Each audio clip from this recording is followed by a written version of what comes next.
Bismillahirrahmanirrahim. Assalamualaikum warahmatullahi wabarakatuh. Jumpa kembali bersama saya Roland Fadila. Baik, selamat untuk CPD yang lolos di tahap 1. Dan bagi yang belum lolos, jangan khawatir. Kita akan berjuang di tanggal 25 Juni sampai 1 Juli untuk SMA jalur zonasi dan SMK jalur prestasi rapot umum. Ini berbeda dengan prestasi rapot unggulan karena tidak ada nilai minimal. Kemudian ada satu lagi di jalur ABK dengan mengisi persyaratan khusus. Oke, langsung saja kita login ya. Jika sudah mengikuti PPDB tahap 1, maka dipastikan data ini sudah checklist. Sudah oke. Kemudian, jika yang baru mengisi, silakan masukkan NIK. Nanti akan otomatis ke wilayahnya. Diisi saja RT RW sampai alamat lengkapnya. Kemudian cek data berikutnya. Ini yang paling penting, titik koordinat rumah. Di tahap 1 banyak yang mengalami kendala masalah untuk pengisian titik koordinat.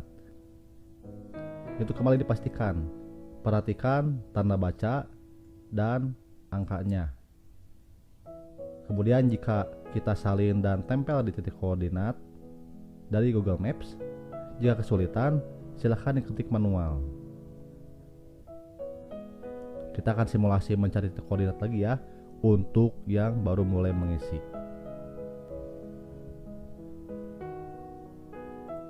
Langkah pertama untuk mencari titik koordinat yaitu ketik alamat rumahnya dengan lengkap, jalan, nomor rumah, RT RW, kelurahan, kecamatan, sampai kota. Ini akan lebih cepat menjurus ke titik koordinat wilayah rumah kita. Kita ambil contoh ya.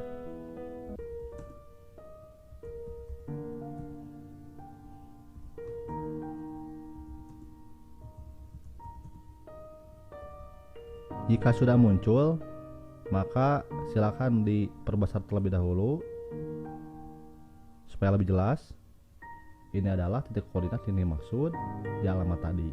Jika kurang tepat, silakan digeser kiri kanan, kemudian ditekan lama. Seperti ini. Ini hasil pin yang barunya, kemudian muncul titik koordinatnya. Ini silakan dibuka, nanti disalin ke kolom koordinat di website PPDB. Ini titik koordinat rumah kita yang sudah ditentukan. Kemudian ini dia titik koordinatnya, min 6 titik 900 199, spasi 107 titik 643275. Untuk informasi ini bisa disalin dan ditempel di website PPDB, atau jika kesulitan maka di manual saja. Hanya perhatikan wajib tanda baca sesuai dengan titik koordinatnya.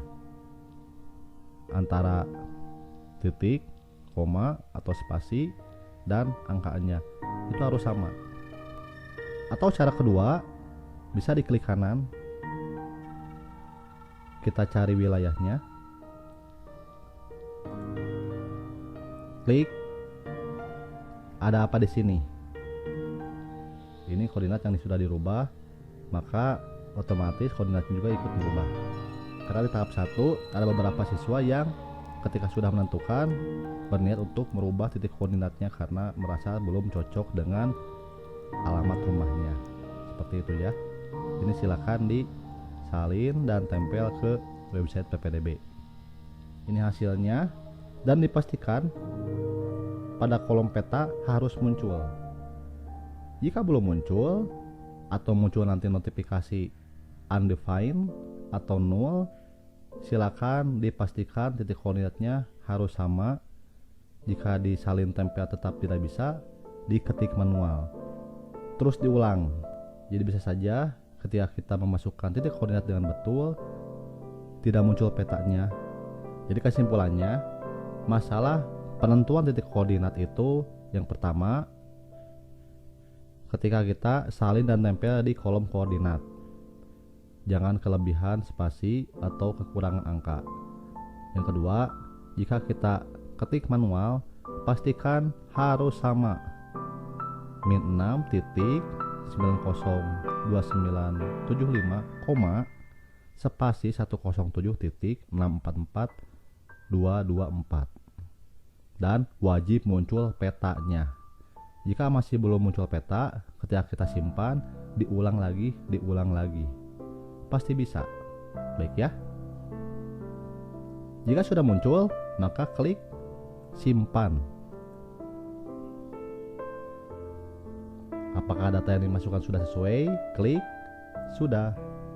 Jangan khawatir, ketika kita sudah selesai klik simpan dan sudah konfirmasi, tampilannya akan kembali ke biodata saja. Jadi ini sudah selesai. Kemudian cek rapot.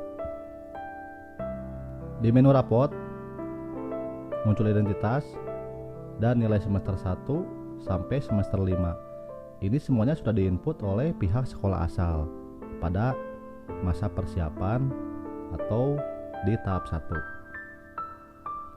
Jadi kembali, yang sudah mengikuti di tahap 1 ini sudah dipastikan sama. Jika yang baru login dan baru cek untuk ikut di tahap 2, ini silakan diperiksa. Apabila ada nilai yang berbeda, silakan segera hubungi pihak sekolah asal. Dan satu lagi, jika ada pendaftar di luar Jawa Barat yang ingin ikut di PPDB Jawa Barat, itu harus menginput nilai secara manual dan upload scan rapotnya. Sekarang ke menu persyaratan. Di tahap 2 jalur zonasi SMA hanya mengecek data kartu keluarga saja. Kita akan lihat ini nih peserta didik, nomor kartu keluarga, kemudian ini yang paling penting, status data kependudukan harus sesuai. Jika belum sesuai, berarti kartu keluarganya tanggal terbitnya itu di bawah 1 tahun atau ada masalah di data kependudukan. Silakan hubungi kantor di Dukcapil terdekat. Kemudian pilih status hubungan dalam keluarga. Nah, ini syarat utamanya. Maka tanggal terbit kakaknya itu minimal 1 tahun sebelum tanggal pendaftaran. Jika daftar tanggal 25 Juni 2020, maka minimal tanggal 25 Juni 2019. Begitupun selanjutnya, jika daftarnya tanggal 1 Juli 2020, maka tanggal terbit kakaknya minimal 1 Juli 2019. Karena ini sudah mengikuti di tahap 1, maka tidak muncul kolom cek. Jika yang baru login, maka akan muncul kolom cek dan kita harus menyesuaikannya sampai kita klik simpan. Jadi tipsnya, untuk syarat umum, jika kartu keluarganya belum sesuai, kemudian data kependudukannya belum sama, segera hubungi kantor di Dukcapil terdekat karena database-nya dari sana. Dan ketika kita sudah selesai untuk update database, maka otomatis akan masuk ke website PPDB. Jadi mohon maaf jika tanggal terbit awal kartu keluarganya di bawah 1 tahun, itu dipastikan tidak bisa lanjut untuk cek data dan mengisi pendaftaran tahap 2. Kita akan cek persyaratan khusus. Jalur zonasi SMA atau prestasi rapot umum SMK tidak memerlukan persyaratan khusus, karena ini hanya untuk jalur pendaftaran ABK. Ini adalah tahapannya. Yang pertama, mengisi sekolah pilihan, nanti kembali ke cek biodata, cek kartu keluarga, kita akan masuk untuk simulasi SMA. Di menu pendaftaran muncul ABK dan zonasi, hati-hati jangan salah pilih ya. Kemudian tentukan sekolah pilihan 1 dan sekolah pilihan 2. Baik, ini tipsnya. Untuk jalur zonasi SMA, perankingan atau seleksi berdasarkan jarak rumah ke sekolah. Itu akan di ranking sesuai jumlah kuota. Nah, jika sudah kuota memenuhi, maka itu akan ditutup. Maka tidak ada jarak minimal dan tidak ada jarak maksimal. Contoh seperti ini. Jika di satu sekolah rata-rata yang mendaftar jaraknya 5 kilo, maka jarak yang 4 kilo atau hampir 5 kilo itu lolos karena masih memenuhi kuota. Jika ada CPD yang jaraknya sama, maka akan diseleksi berdasarkan usia yang lebih tua. Oke.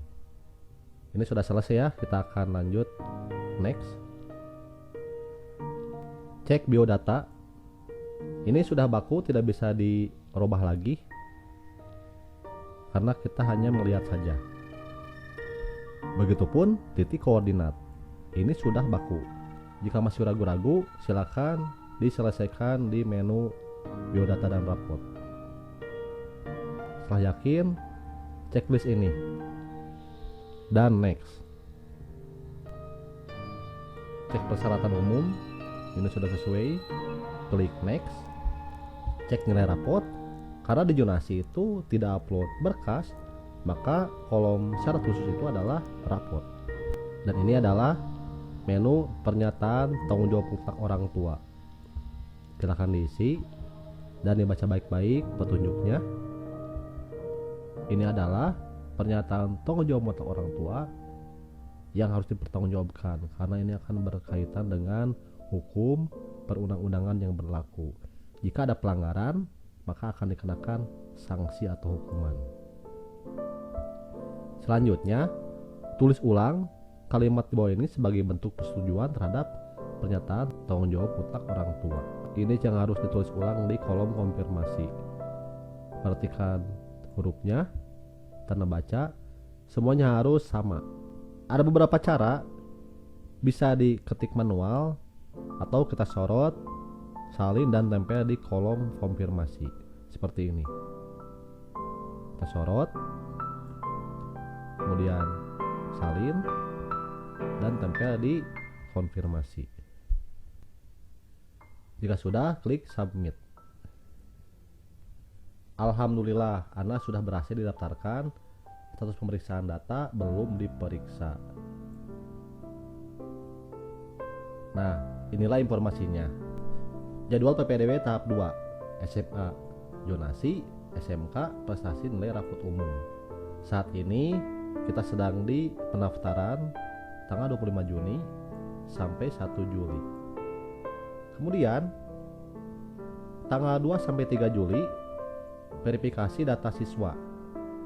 Nanti setelah diverifikasi, status di akun kalian akan berubah. Sudah diverifikasi atau sudah diperiksa. Jadi yang mendaftar hari ini di tanggal 25 Juni, tunggu saja sampai selesai jadwal pendaftaran di tanggal 1 Juli dan cek di akun kalian pada tanggal 2-3 Juli apakah sudah diperiksa atau belum. Kemudian tanggal 6 Juli akan dilakukan seleksi atau pengelolaan skor jarak atau skor nilai prestasi rapot umum. Tanggal 7 Juli akan diadakan rapat Dewan Guru, penetapan hasil PPDB dan koordinasi ke Disdik. Tanggal 8 Juli pengumuman hasil seleksi, pengumuman lolos PPDB tahap 2. Ini cek di akun kalian, nanti akan muncul, atau bisa cek di website PPDB dan ketikkan nomor pendaftarannya di menu search. Tanggal 9-10 Juli silakan daftar ulang, dan jika tidak daftar ulang pada tanggal 9-10 Juli maka dianggap mengundurkan diri. Dan selamat datang di tanggal 13 Juli 2020 untuk tahun pelajaran baru. Baik, itu untuk tahap pendaftaran. Nanti kita akan lanjutkan di video pengumuman hasil seleksi dan proses daftar ulang.